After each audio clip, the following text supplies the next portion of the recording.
हमें क्या करना है कि ये बताना है कि ये जो रिलेशन आर दिया हुआ है जिसके अंदर 7 नंबर ऑफ एट्रीब्यूट है A B C D E P and G, उसे ये बताना है कि उसकी नॉर्मल फॉर्म कौन सी है, इस रिलेशन में कौन सी नॉर्मल फॉर्म है। ठीक है, तो नॉर्मल फॉर्म कैलकुलेट करने के लिए सबसे पहले हमें क्या करना है, कैंडिडेट की फाइंड। क्या कैलकुलेट करना है, कैंडिडेट की। और कैंडिडेट की फाइंड करने के लिए सबसे पहले स्टार्टिंग पॉइंट है, हमें ये देखना है कि कहीं कोई ऐसा एट्रीब्यूट तो नहीं है जो राइट हैंड साइड में ना हो, यानी कि जो किसी भी फंक्शनल डिपेंडेंसी से ड्राइव ही ना हो। तो हम वही में चेक करते हैं, पहले ए को चेक करो, ए चेक करो, यहाँ नहीं है, यहाँ नहीं है, यहाँ नहीं है, यहाँ नहीं है और यहाँ नहीं है। तो ए जो है एक ऐसा एट्रीब्यूट है जो किसी भी फंक्शनल डिपेंडेंसी से ड्राइव नहीं होगा। तो इसका मतलब ए जो है वो एसेंशियल एट्रीब्यूट है, वो की का पार्ट होगा ही। ठीक है, बी चेक करो, बी यहाँ नहीं है, यहाँ नहीं है, यहाँ नहीं है, यहाँ नहीं है, यहाँ नहीं है। इसका मतलब दूसरा एट्रीब्यूट बी भी ऐसा है जो किसी भी फंक्शनल डिपेंडेंसी से ड्राइव नहीं होगा। तो इसका मतलब ये है कि बी जो है वो एसेंशियल एट्रीब्यूट है और वो की का पार्ट होगा ही होगा। उसके बाद सी चेक करो, सी यहाँ है, ठीक है, डी यहाँ है, ई यहाँ है, उसके बाद पी यहाँ है, उसके बाद जी यहाँ। इसका मतलब सारे के सारे एट्रीब्यूट बाकी के कवर। तो सबसे पहला काम ये है कि हमें इस ए बी को ही चेक करके देखना है कि कहीं ये ए बी ही तो फंक्शन मतलब कैंडिडेट की नहीं है। तो चेक करते हैं, ए बी को खुद को ड्राइव कर सकता है, कोई भी एट्रीब्यूट खुद को ड्राइव कर सकता है। तो ए को ड्राइव कर लेगा, बी को ड्राइव करेगा। अब हम हेल्प लेते हैं फंक्शनल डिपेंडेंसी की, बाकी के एट्रीब्यूट कैलकुलेट करते हैं। तो अगर हमारे पास ए बी है तो ए बी से हम सी डी को कैलकुलेट कर सकते हैं इस फंक्शनल डिपेंडेंसी की हेल्प से। तो क्या होगा, सी और डी हमने ड्राइव कर। तो अब हमारे पास ये चारों एट्रीब्यूट है, क्या डी ई है, नहीं है, सी है, हाँ सी है। तो सी की हेल्प से हम ई को ड्राइव कर सकते हैं इस पर्टिकुलर डिपेंडेंसी की हेल्प से। तो यहाँ आ जाएगा ई। ठीक है, ये नहीं यूज कर सकते, ये कर सकते हैं, बी से हम जी को ड्राइव कर सकते हैं। तो बी हमारे पास ऑलरेडी है तो जी आ गया। ठीक है, तो ये भी हो गया। अब डी और ई की हेल्प से, ये डी है और ये ई है, इस फंक्शनल डिपेंडेंसी का यूज करेंगे और हम पी को ड्राइव कर सकते हैं। तो A B C D E G and P हमने सातों के सातों एट्रीब्यूट को ड्राइव कर लिया। इसका मतलब जो ए बी है वो हमारी कैंडिडेट की है और इस पर्टिकुलर रिलेशन के लिए केवल एक ही कैंडिडेट की हो। क्लियर है इतना?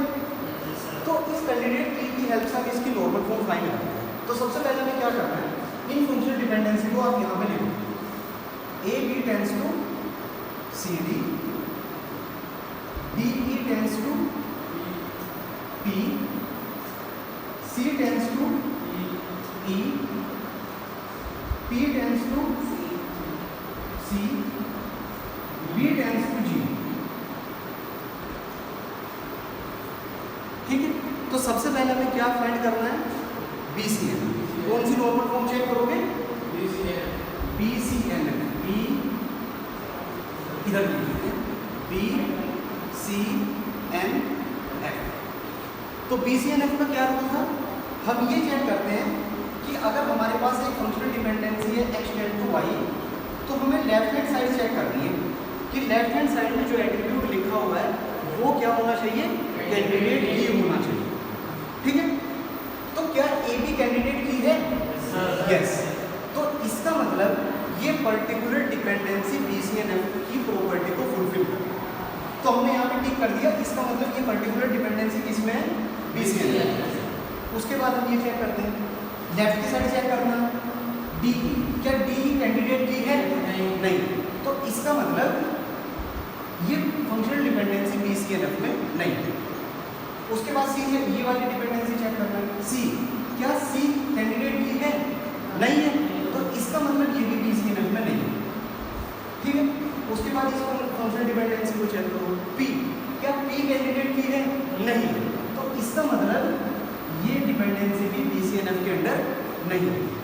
इसके बाद बी चेक करो, लास्ट डिपेंडेंसी, क्या बी कैंडिडेट की है, बी कैंडिडेट की नहीं है, ए बी पूरा कैंडिडेट की है। तो इसमें कंफ्यूज मत हो, बी अकेला है, अगर ये ए के साथ होता तब ये कैंडिडेट की होता, बी अकेला नहीं, वो पूरा का पूरे पेयर में, तो इसका मतलब ये भी डिपेंडेंसी हमारी BCNF में नहीं। तो BCNF चेक किया, अभी इसमें कुछ क्रॉस बचे हुए, तो इसका मतलब अभी हमें दोबारा से चेक करना है थर्ड NF। ये ऑलरेडी BCNF में, तो इसे चेक करने की जरूरत नहीं है, यहाँ पे ठीक कर दीजिए। हमें चेक करना है इस डिपेंडेंसी को। जब हम थर्ड NF को चेक करते हैं तो उसमें हमें कौन सी साइड देखनी है? Right hand side. Right hand side में भी क्या देखना है? ये प्राइम एट्रीब्यूट होना चाहिए। प्राइम एट्रीब्यूट का मतलब की का पार्ट होना चाहिए। किसका पार्ट होना चाहिए? की का पार्ट होना चाहिए। तो क्या जो ये P है ये की का पार्ट है? नहीं है।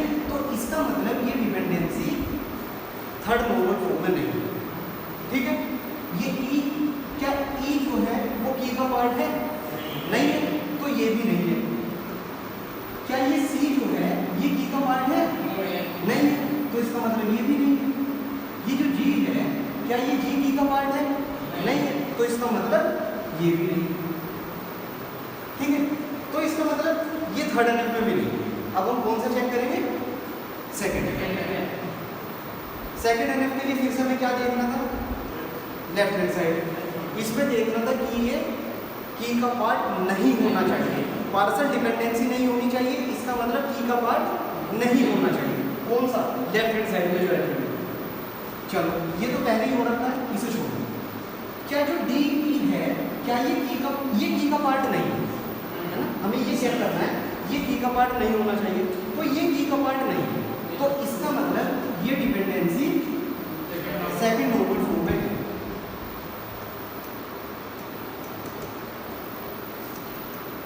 एक सेकेंड,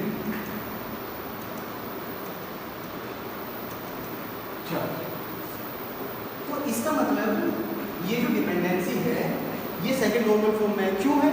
क्योंकि ये की का पार्ट नहीं है। क्लियर? चलो, क्या ये की का पार्ट है? सी जो है क्या ये की का पार्ट है? नहीं है, तो इसका मतलब ये भी डिपेंडेंसी किसमें हुई? सेकंड नॉर्मल फॉर्म में, ठीक है। उसके बाद ये जो पी है इस डिपेंडेंसी के अंदर क्या ये की का पार्ट है? नहीं है, तो इसका मतलब ये भी डिपेंडेंसी किसमें हुई? सेकंड नॉर्मल फॉर्म के अंदर। अब ये चेक करो, ये जो बी है क्या ये की का पार्ट है? हाँ, ये की का पार्ट है, क्योंकि हमारी पी जो थी वो ए बी थी और इस की के अंदर ये जो बी है ये आर, ये प्रेजेंट है, तो इसका मतलब इस डिपेंडेंसी के ऊपर ये फेल हो जाए, ठीक है।